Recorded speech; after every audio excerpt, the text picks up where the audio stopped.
how can we interact so that when a man and a woman, or a young man and a woman meet, they're not recapitulating some silly scenario that they saw in some Hollywood movie where the man is chasing the woman and the woman is acting coy, and ultimately they have this dream of living happily ever after, and then at 50 the man goes fishing and he gets his hair a little gray and the woman stays in the kitchen the whole time.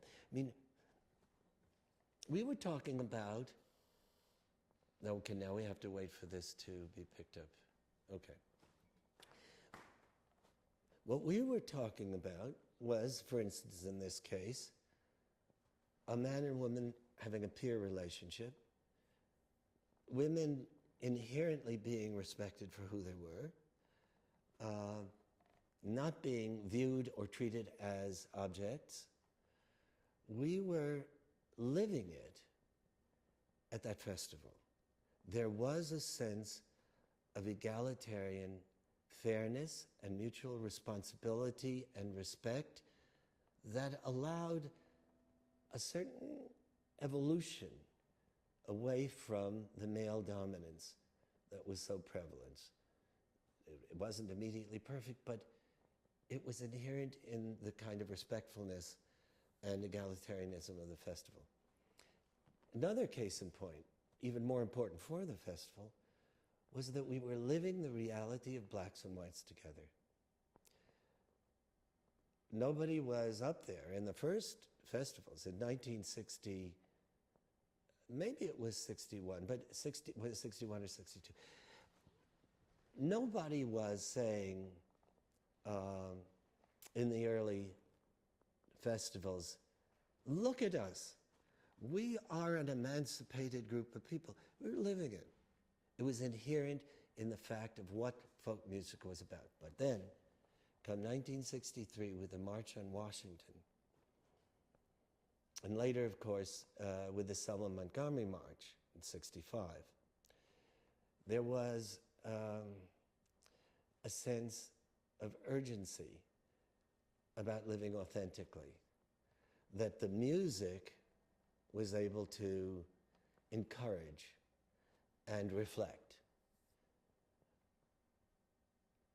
We were living a lie in this country when we were saying, with liberty and justice for all. When I was a teenager and in college, you couldn't go to our nation's capital and be welcomed with an African American and a white person at a lunch counter. Blacks could not use the same water fountains or bathrooms. Marian Anderson, a great opera singer at the Metropolitan, could not sing at our Constitution Hall, that's the name of the hall, and there was a lynching once every 3 days. Now, how could we say with liberty and justice for all? What all, please, tell me? We were not only a divided society, we had a part of our country that was in an apartheid kind of circumstance. Not quite slavery, but inconceivable that we could look at ourselves and we're a good country when we're doing this, right? So the natural evolution of the civil rights movement was very much wed to music. And when we had the integration of blacks and whites at the Newport Folk Festival, we were living it, but at a certain point it went beyond just saying, well, guess what, it's inherent in the music. We had become dedicated activists to saying, this nation cannot consider itself a moral nation unless it actively says this must happen with the Civil Rights Acts. And indeed, when the Freedom Singers came to sing at the Newport Folk Festival, there was a big controversy about how we were going to acknowledge the fact of our having this philosophical point of view. And George Wein, here he is married to an African American, but he wanted it to be incorporated in such a way that it wasn't super in your face. But many of us absolutely took the other position. We wanted to use the platform of the Newport Folk Festival as a way to absolutely proclaim that we were dedicated to this alteration. And I remember singing We Shall Overcome on stage with Pete and Joni and Bob Dylan and the Freedom Singers and Peter Polinaire and Theo Bikel.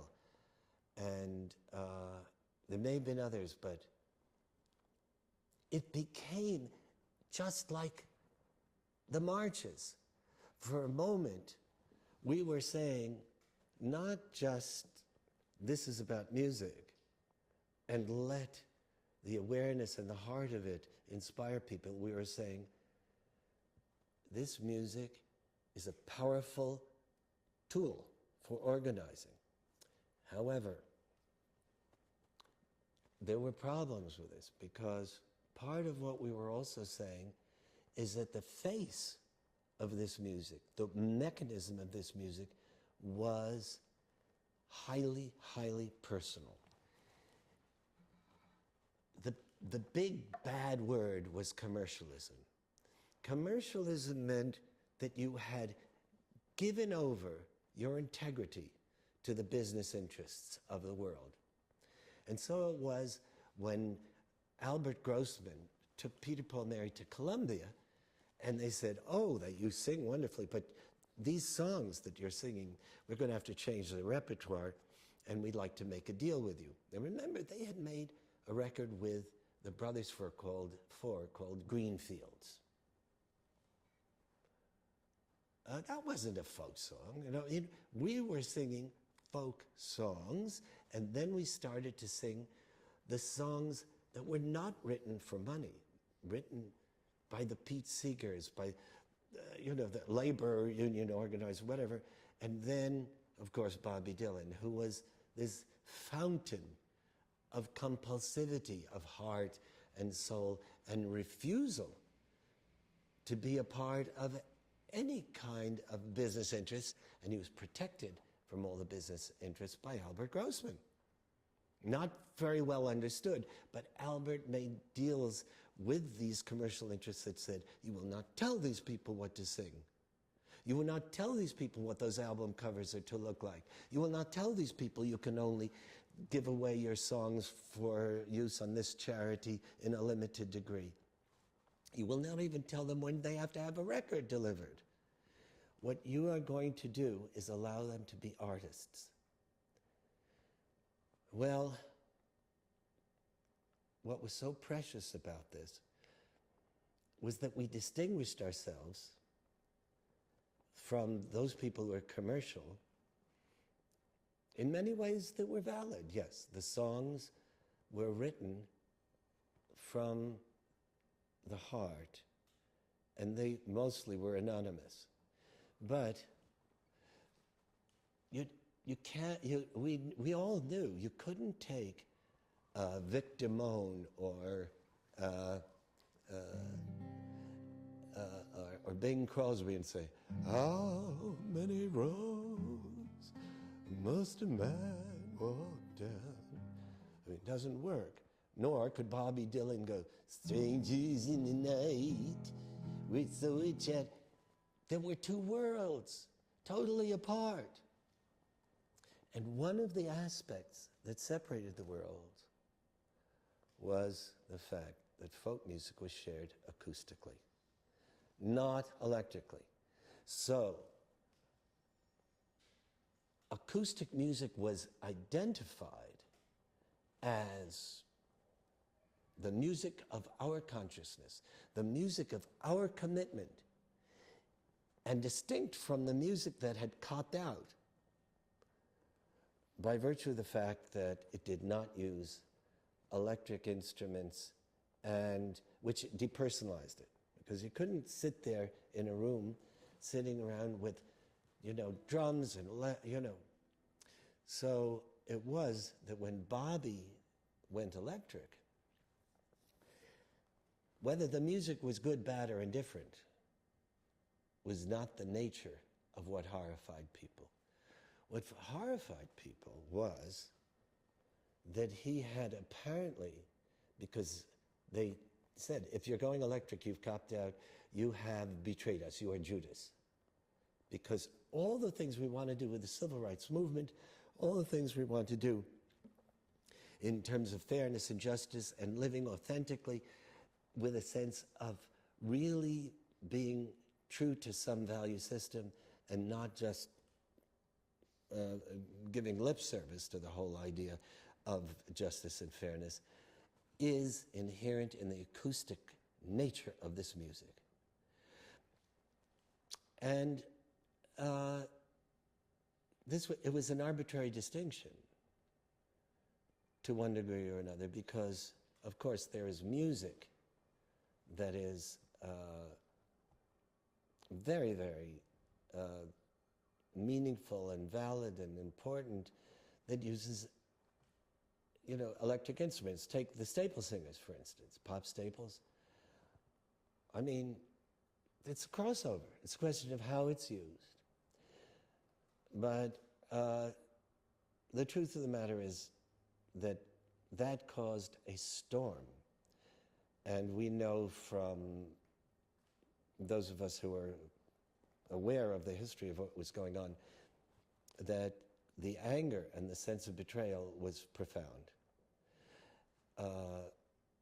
And the story of that was the story of the kind of controversy that is part of people searching for the best possible way and sometimes missing it.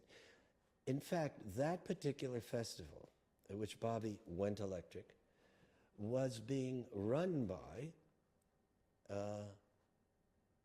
Alan Lomax. That festival, when Bobby went electric, was run by Alan Lomax, who it was on the board, and he had the prerogative of doing something that Pete supported. I think I would have objected to it, but I don't think I was at the meeting where it was decided, so, because it didn't make any sense to me at all. Alan said, like a Dadaistic exercise, we're going to pull the names out of the hat, and that's the order in which they're going to perform, and this will defeat the whole idea of the star system. Now,